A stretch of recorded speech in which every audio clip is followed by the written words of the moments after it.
Annie, we know the FAA just put a ground stop there. Bring us up to speed on what you're learning.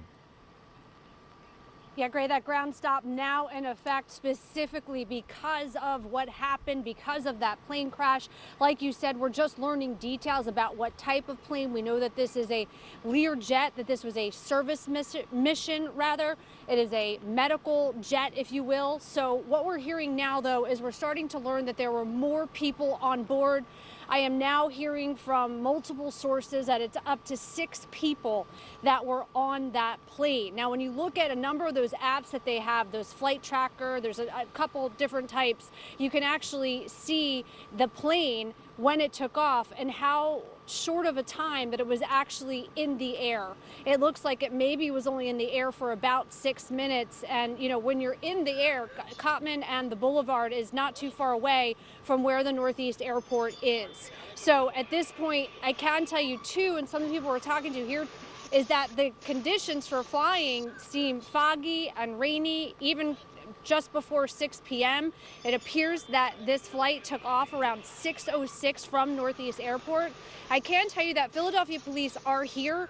Detectives right now are in the tower talking to air traffic controllers up there, trying to get all of those details. And there is a small police presence here. Of course, a number of the private airlines that are private airports here that take off right now.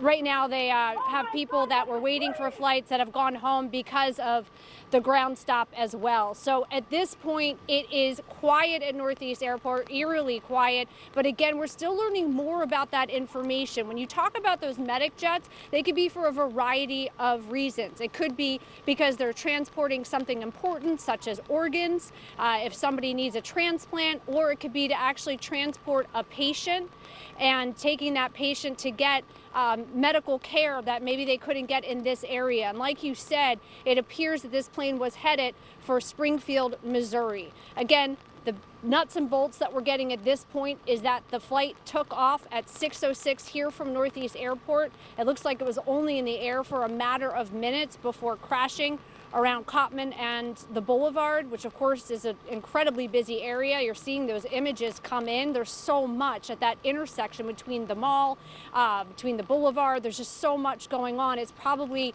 one of the worst places in Philadelphia that a plane could crash because the amount of vehicles, the amount of traffic, and because of the amount of residential areas as well. So here at the airport, they're gathering information. Police are. Detectives, like we said, are in the tower right now. They're gathering more information about who exactly was on that flight.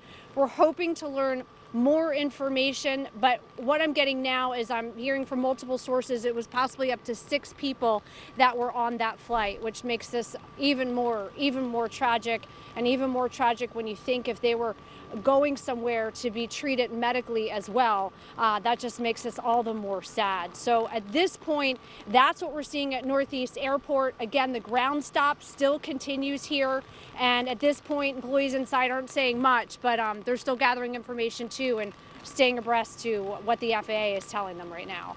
Yeah, Annie, great information, and also some new information from Annie McCormick there outside the Northeast Philadelphia Airport, hearing from her sources that possibly up to 6 people were on that plane there, that plane being described from the FAA as a Learjet 55 crashing about 6:30. Annie saying that the flight took off around